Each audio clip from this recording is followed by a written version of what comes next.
జనార్దన్ గారు మాట్లాడుతూ లెటరు ఆయన మీద రాసినటువంటి లెటరు మురళి వాళ్ళ చేత నేనే రాపించానని మాట్లాడాడు. దొంగ ప్రచారాలు చేసి ప్రజలకి మోసపూరిత మాటలు చెప్పి ఎమ్మెల్యే అయ్యావు. అయినా కూడా ఇంకా ఆ బుద్ధి మారలా నీకు. లెటర్లు నా మీద ఎన్నో రాపించావు, ఎన్నో చేపించావు, ఎన్నో దుష్ప్రచారాలు చేసావు. నేను ఈరోజు అడుగుతున్నా, నువ్వు చేసినటువంటి దుష్ప్రచారాలు, ఇప్పుడు నువ్వు అధికార ఎమ్మెల్యే, నువ్వు అన్నీ అవి చేశాడు ఇది చేశాడు అంటున్నావు. ఒక్కటి చెప్పించవయ్యా, ఒక్కటి చూపించవయ్యా. నేను 100 చూపిస్తా. ఈరోజు నేను ఆ రోజు చెప్పాను, నేను చంద్రబాబు నాయుడు గారికి దయచేసి అప్పుడు జరిగింది ఇప్పుడు జరిగింది బయట పెట్టండి. డ్వాక్రా గ్రూపుల్లో జరిగినటువంటి అవినీతి, దుర్మార్గమైన అవినీతి, పేదవాళ్ళకి సంబంధించినటువంటి వాళ్ళు సంపాదించుకునే డబ్బుల్ని, వాళ్ళకి ఇచ్చేటటువంటి లోన్ని ఎవరు చేశారో దాదాపు ప్రకాశం జిల్లా ఒంగోలు ఉన్నటువంటి ప్రజలందరూ కూడా తెలుసు. వాళ్ళని మరి ఎందుకు మభ్య పెడుతున్నావు? ఆ పేర్లు వైసీపీలో జరిగినప్పుడు కూడా వాళ్ళ పేరు కూడా బయటపని చెప్పాను కదా, మరి ఎందుకు బయట పెడతావు? మళ్ళీ చంద్రబాబు నాయుడు గారి దగ్గరికి పోయి నా మీద అసత్యాలు చెప్తావు. నేను 86 కేసులు పెట్టించానని చెప్తావు. టీడీపీ వీళ్ళ మీద, జనసేన మీద. ఎలక్షన్లో జరిగినటువంటి కేసులు తప్పితే ఒక్క కేసు నేను ఎప్పుడన్నా టీడీపీ వాళ్ళ మీద పెట్టానని చెప్పి టీడీపీ ప్రజల్ని ఒకసారి విచారించాలని కూడా చంద్రబాబు గారిని కోరుకుంటున్నా. ఈ రకంగా నేను ఎప్పుడు ఒకటి కాదు, ఎప్పుడు కూడా టీడీపీ వాళ్ళందరూ కూడా నా దగ్గరికి వచ్చి పని చేసుకునేవాళ్ళు. నేను మంత్రిగా ఉన్నప్పుడు కానీ ఎమ్మెల్యేలు కానీ నేను ఎప్పుడు ఎలక్షన్లో పార్టీ చూసాను తప్పితే ఎలక్షన్లో బట్టి నీ పార్టీ నిక్కచ్చిగా చూస్తా. మిగతా సమయంలో అందరూ సమానంగా నేను ఎవరు వచ్చినా కూడా పనిచేసినటువంటి వ్యక్తిని చెప్పమనండి. ఇక్కడ ఉన్నటువంటి టీడీపీ వాళ్ళందరూ కూడా ఈ రకంగా సరి చెప్తున్నావు, అది దేవుడే ఇది చేస్తాడు. నేను అడుగుతా ఉన్నా, లెటరు నేను రాయించాను అని చెప్పి మాట్లాడుతున్నావు. నాకు ఒక్కడే కొడుకు మీద ఒట్టేసి చెప్తున్నా, నాకు సంబంధం లేదు అని నేను చెప్తున్నా. నీవు నీ కూతురు మీద ఒట్టేసి చెప్పు, నేను రాయించాను. ఇంత దుర్మార్గపు మాటలు ప్రజల్ని ఇంకా ఎలా మోసం చేస్తావయ్యా? ఒక పక్క ఎన్ని ఆక్రమణలు జరుగుతూ ఉన్నాయి, ఎన్ని జరుగుతూ ఉన్నాయి. 14 సంవత్సరాల నుంచి గుడిసెలు వేసుకొని వాళ్ళు ఇల్లుంటే రాత్రి వచ్చి లేపించేస్తావు. ఒకవేళ ఏమనుంటే వాళ్ళు అది ప్రైవేట్ ప్రాపర్టీ అయితే గవర్నమెంట్ వాళ్ళ చేత, పోలీసుల చేత చూపించు, వాళ్ళకేదో సాయం చేసి చేయించు. రాత్రి అసలు పోలీసు వ్యవస్థ ఉందా ఇక్కడ? ఒక రౌడీలు వచ్చి గుడిసెలన్నీ తీసేసి అర్ధరాత్రి పూట 100 బైకులు వేసుకుని వచ్చి చేస్తే పట్టించుకునే పరిస్థితి లేకపోతే ఏం దౌర్భాగ్యం ఇది? ఇంత పరిస్థితి. నేను సంవత్సరం 6 నెలలు ఏం మాట్లాడకుండా కూర్చున్నా, హైదరాబాద్లో పోయి కూర్చున్నా. దానికేమంటావు? ఎప్పుడో వస్తాడు పోతా ఉంటున్నావు. నేను అడుగుతా ఉన్నా, గతంలో నువ్వు ఓడిపోయినప్పుడు 2 సంవత్సరాలు అసలు కనపడ్డావా ఇక్కడ? కరోనా టైంలో ప్రజలు కనపడ్డావా? కరోనాలో ఎంత కష్టపడ్డాము నాకు తెలుసు, నీకేం తెలుసు? ఇంట్లో కూర్చున్నాడువి, ఊరికి మాట్లాడవాక, నువ్వేదో నోరు వచ్చిందని మాట్లాడవాక, ఏదో కూటమిలో ఉన్నా అని చెప్పి ఇన్ని రోజులు మెదకొని ఉన్నా. నా వ్యక్తిగతంగా మాట్లాడి నన్ను ఇంకా కూడా ఇమినేట్ చేస్తే నేను ఊరుకునే పరిస్థితి. నాకు పార్టీ ఏం ప్రాబ్లం లే, నేను ప్రజల్లోకి వెళ్తా. నా ప్రజలు కావాలి నాకు. ప్రజలు చాలా ఇబ్బంది పడుతూ ఉన్నారు అని నాకు ఫోన్ చేశారంటున్నారు. అవును, సంవత్సరం 6 నెలలు నువ్వు చేసిన రాజకీయాలు నాకు ఫోన్ చేశారు, అందుకు చెప్పాను. నాకు ఫోన్ చేయకూడదా? నేను 5 సార్లు ఎమ్మెల్యేగా ఉన్నా ఒంగోలులో, 2 సార్లు మంత్రి చేశా. నాకు ఫోన్ చేయకూడదా? ప్రజలు చేయకూడదా? నేను ఎమ్మెల్యేగా ఉన్నా నాకే చేయాలంటే అరాజకాలు ఎవరు సృష్టిస్తున్నారు? ఎవరు చేస్తున్నారు? అది తేలాలా. నేను ఒకటే చెప్తా ఉన్నా, డ్వాక్రా గ్రూపులు పేదవాళ్ళని ఎంత దోచుకున్నావు, ఆ డబ్బులు మొత్తం ఎవరైతే ఉన్నారో వాళ్ళు బయట పెట్టాలి. పెట్టిందా ఊరుకోను అన్నావు కదా. నేను ఎప్పుడో వస్తానో, వారానికి 2 రోజులు ఇక్కడే ఉంటా. నేను ఇక్కడ చెప్తా ఉన్నా, అన్నిటికీ సిద్ధంగా ఉన్నా. నన్ను కామ్గా ఉన్నోడిని అనవసరంగా బయటకు తీసుకొచ్చావు. నేను ఇంక ఊరుకునే పనిలే, నాకేం పర్వాలా. నాకు పార్టీ అన్నదండలు ఉన్నా లేకపోయినా ప్రజల అన్నదండలు ఉన్నాయి. నాకు ప్రజల అన్నదండలు ఉన్నంతకాలం నేను రాజకీయాలు పోరాటం చేస్తాను. నేను డెఫినెట్గా నేను ఒకటే చెప్తా ఉన్నా, చంద్రబాబు నాయుడు గారికి కూడా ఒకటే చెప్తా, వాళ్ళకి విన్నవించుకుంటున్నా. నేను కూటమికి అన్ని రకాలుగా సహకరిద్దాం అనుకున్నా. ఈ రకంగా నన్ను వ్యక్తిగతంగా ఇప్పుడు ఒక మీటింగ్లో ఆయన ప్రెస్ మీట్లో ఒక విషయం మాట్లాడుతున్నా. ఆయన పక్కనే సూర్యప్రకాష్ రెడ్డి అనే అతను టీడీపీ కూర్చున్నాడు. ప్రెస్ మీట్లో కూర్చున్నాడు కదా, అయిపోయింది. మరుసటి రోజు సూర్యప్రకాష్ రెడ్డి ప్రెస్ మీట్ పెడతాడు. నేను వైవి సుబ్బారెడ్డిని జైలు వేసి సంతోషిస్తానని ఒక మాట అన్నాను. దానికి సూర్యప్రకాష్ రెడ్డి మన ఆయన టీడీపీ వైవి సుబ్బారెడ్డిని సపోర్ట్గా అరగంట మాట్లాడాడు ప్రెస్ మీట్లో. అంటే ఏంటి అంటే ఉండు, ఇక్కడ చంద్రబాబు నాయుడు గారు ఇక్కడ చెప్తా ఉన్నా, మరి ఆయన మరి అందరికీ అన్ని పార్టీలకు చెప్తా ఉన్నా, ఇక్కడ వైఎస్ఆర్ పార్టీ టీడీపీ కలిసి ప్రకాశం జిల్లాలో బాలినన్నితోటి పోరాటం చేస్తున్నారు. వీళ్ళు కలిసి నా మీద పోరాటం చేస్తున్నారు. నాకు దేనికైనా ఇంకా ఎన్ని పార్టీలు వచ్చినా నేను పోరాటం చేసేందుకు సిద్ధంగా ఉన్నా. ఇదేం అన్యాయం? వైసీపీ టీడీపీ కలిసి పనిచేయటం ఏంది? ఇక్కడ ఒకరు మాట్లాడేవాడు ఉన్నాడు, ఇక్కడ ఒకరి గురించి ఒకరు మాట్లాడుకునేవాడు ఉన్నాడు. చూసా సంవత్సరంన్నారా ఏంది ఇది?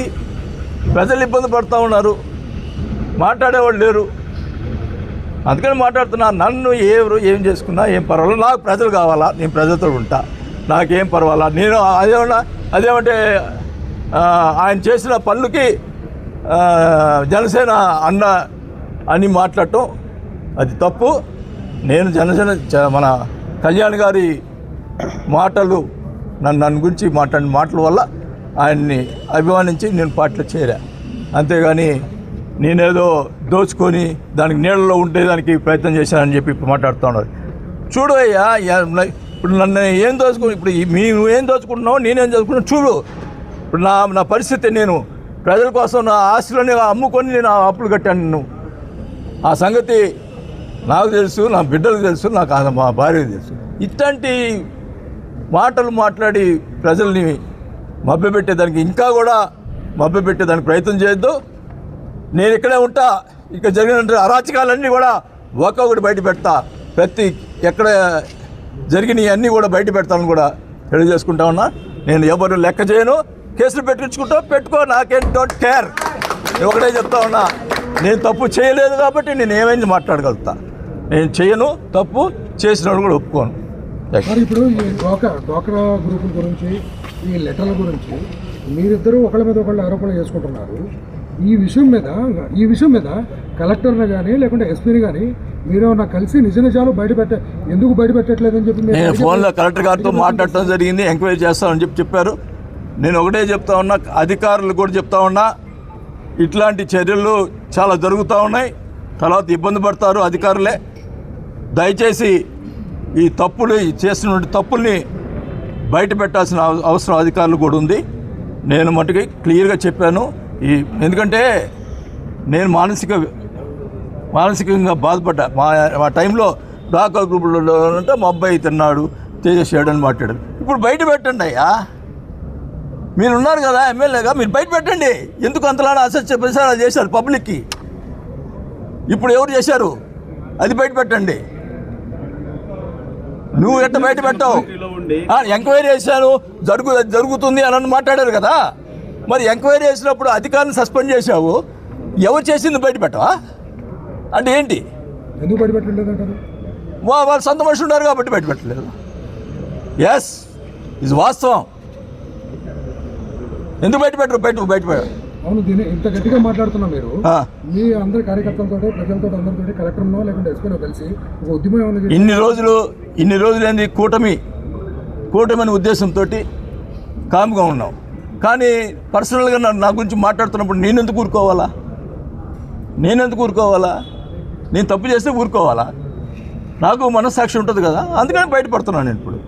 ఇప్పుడు బాగా ఇంకా రోజు కార్యక్రమం జరుగుతుంది. నేనేది ఊరుకునేది లేదు, ఇంకా అన్నీ ఎవరు బియ్యం, ఇసుక, గ్రావెలు ఎవరు చేస్తున్నారు చెప్పమనండి. ప్రజలు మొత్తం తెలుసు. ఇక్కడ అన్నిటికీ మెదకుండా కూర్చుంటే ఇష్టం వచ్చినట్టు మాట్లాడతారా నా మీద. మా అబ్బాయి గంజాయిని చేసేవాడా? ప్రజలకి భోజనం పెట్టేవాళ్ళమే మేము, గంజాయి పెట్టేవాళ్ళం కాదు. ప్రజలకి భోజనం పెట్టాము, గంజాయి ఏం మాట్లాడతారా?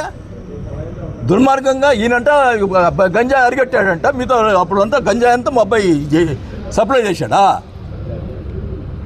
నువ్వేమి తిన్నావా సప్లై చేసినప్పుడు? ఏం మాట్లాడతావు? సార్, మీరు జనసేన పార్టీలో ఉన్నారు. జనసేన కూటమిలో పార్టీలుగా ఉంది, కానీ కూటమి సంఘీభావం ఉండటానికి కాకుండా విడగొట్టడానికి ప్రయత్నిస్తున్నారు అనేది నిన్న కాపు నాయకులు కూడా కొంతమంది ఆరోపణలు చేస్తారు. నేను అందుకని ఇన్ని రోజులు ఓపి పెట్టా, సంవత్సరం నుంచి ఓపి పెట్టా. నా వల్ల కూటమి ఇదవుతుందని నా గురించి మాట్లాడుతున్నప్పుడు నేను ఎంతవరకు కుదరాలి? అప్పుడు మాట్లాడొద్దా? ఆయన నా గురించి మాట్లాడాడు, లెటర్ ఆయన గురించి రాపించాడని.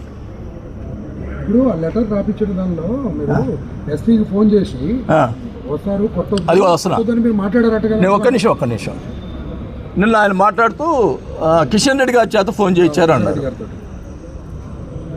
ఎస్పీతో మాట్లాడంటే నేనే మాట్లాడతాను కదా, డైరెక్ట్ కిషన్ రెడ్డికి చెప్పాలంటయా?